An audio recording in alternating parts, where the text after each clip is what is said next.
A primera vista, podría parecer una simple naturaleza muerta macabra. 3 cráneos dispuestos en lo que parece ser un estante de madera, acompañados por fragmentos de huesos y pequeñas etiquetas con números. Pero cuando conoces la historia detrás de esta pintura, cuando comprendes el momento preciso en que fue creada y el lugar extraordinario que inspiró cada pincelada, te das cuenta de que estás ante algo mucho más profundo que una mera representación de la muerte. Three Skulls from Convento dei Cappuccini at Palermo no es solo una pintura. Es el testimonio de un encuentro entre dos mundos: el protestantismo nórdico de la Dinamarca del siglo XIX y la antigua tradición católica siciliana que había convertido la muerte en espectáculo sagrado. En 1893, Lauritz Anderson Ring, conocido simplemente como L.A. Ring, era un hombre de 39 años que acababa de experimentar una de las crisis más devastadoras de su vida. Durante años había estado profundamente enamorado de Johann Wilde, la esposa de su amigo el abogado Alexander Wilde, una relación imposible que se alimentaba de cartas íntimas y retratos tiernos que Ring pintaba de ella en secreto. Cuando finalmente comprendió que ese amor nunca se materializaría, el pintor cayó en una depresión tan profunda que lo llevó a alejarse completamente de la familia Wilde. Fue entonces cuando recibió una beca de viaje para estudiar en Italia. Ring necesitaba escapar, necesitaba distancia de Dinamarca y de los fantasmas de su amor no correspondido. Lo que no sabía era que su viaje lo llevaría a uno de los lugares más inquietantes de Europa, las catacumbas de los capuchinos de Palermo. Imagínate por un momento el impacto que debió experimentar este pintor danés, criado en la sobriedad protestante del norte de Europa, al descender por primera vez a las galerías subterráneas del convento dei Cappuccini. Lo que encontró allí desafió todo lo que conocía sobre la muerte, la religión y la preservación de los cuerpos humanos. Las catacumbas albergaban entonces, como ahora, la colección de momias más extraordinaria del mundo, dispuestos en largos corredores subterráneos excavados en la roca toba.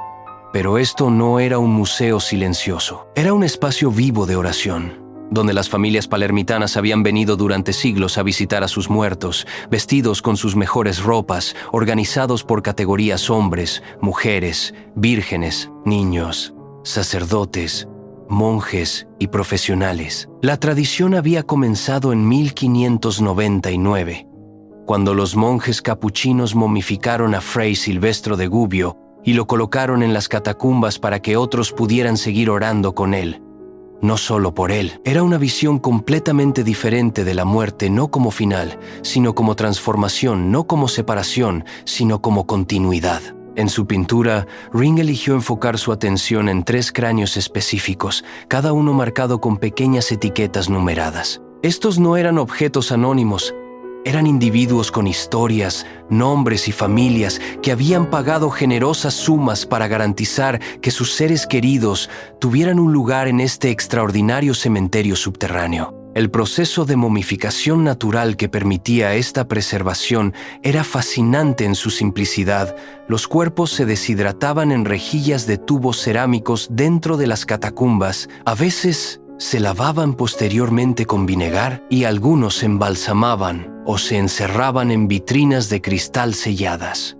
El clima especial de las catacumbas, excavadas en la roca toba de Sicilia, creaba las condiciones perfectas para la momificación natural. Lo que Ring capturó en su pintura no era solo la apariencia física de estos restos, era la democratización de la inmortalidad. Mientras que en otras culturas la momificación había sido privilegio exclusivo de faraones y nobles, en Palermo se había convertido en un símbolo de estatus accesible para cualquiera que pudiera permitírselo. Comerciantes, abogados, médicos, artistas e incluso el hijo de un rey tunecino reposaban en estas galerías subterráneas. Ring pintó esta obra en 1894, apenas un año después de su llegada a Italia.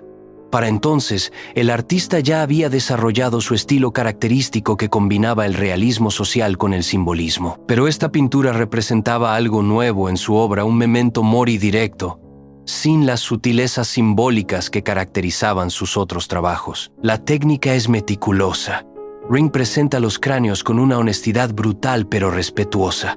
No hay dramatismo artificial ni romanticización gótica. Es la mirada de un protestante nórdico enfrentándose a una tradición católica mediterránea que había logrado algo que él, como artista, siempre había buscado: hacer tangible lo intangible, dar forma física a lo espiritual. Las pequeñas etiquetas numeradas que acompañan a cada cráneo nos recuerdan que estos fueron individuos reales. En las catacumbas reales, estas identificaciones eran cruciales para las familias que continuaban visitando a sus muertos. Mientras las contribuciones económicas siguieran llegando, el cuerpo permanecía en su lugar apropiado.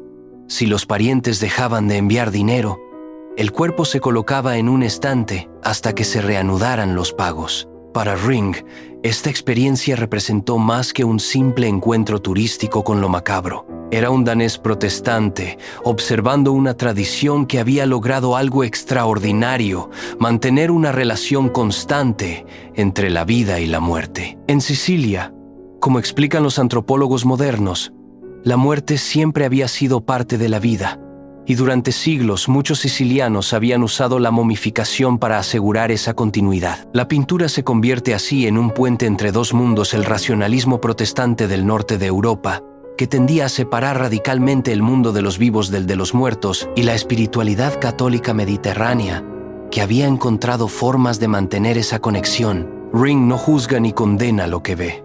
Su pincel registra con precisión científica, pero también con respeto humano. Es la mirada del artista que comprende que está ante algo que trasciende las diferencias religiosas, el anhelo universal de permanencia, de continuidad más allá de la muerte física. Cuando Ring regresó a Dinamarca, llevaba consigo más que esta pintura.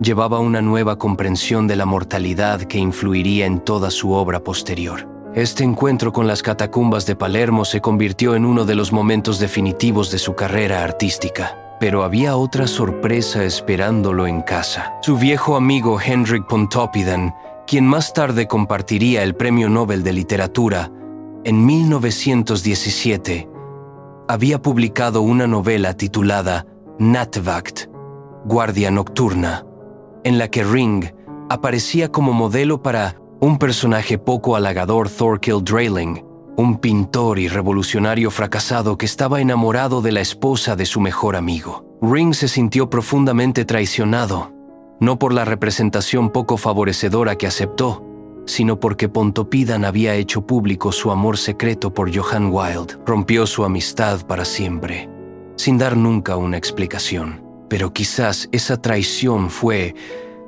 paradójicamente, liberadora. Poco después de su regreso de Italia, Ring comenzó a trabajar en una serie de pinturas con Sigrid Keiler como modelo, la hija de 21 años del famoso ceramista Hermann Keiler. En 1896, a los 42 años, Ring se casó con ella, encontrando finalmente la paz emocional que tanto había buscado. Three Skulls from Convento dei Cappuccini at Palermo nos habla de algo más profundo que la simple inevitabilidad de la muerte. Nos habla del poder de los encuentros inesperados, de cómo un viaje puede transformar no solo la perspectiva artística de un pintor, sino su comprensión fundamental de la existencia. Ring llegó a las catacumbas como un hombre roto por el amor imposible y la depresión. Encontró allí una lección sobre la continuidad, sobre cómo las culturas pueden encontrar formas de mantener vivas las conexiones humanas incluso después de la muerte física. Y en esa lección,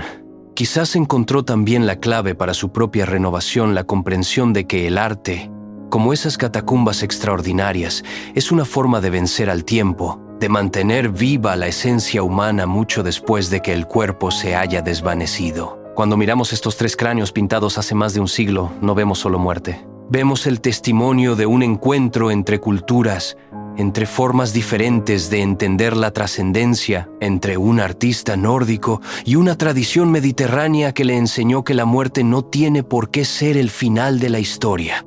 En cierto sentido, Ring logró con esta pintura exactamente lo mismo que los monjes capuchinos habían logrado con sus catacumbas: convertir la muerte en una puerta hacia la eternidad, transformar lo inevitable en arte, hacer que lo que parecía un final se convirtiera en un nuevo comienzo.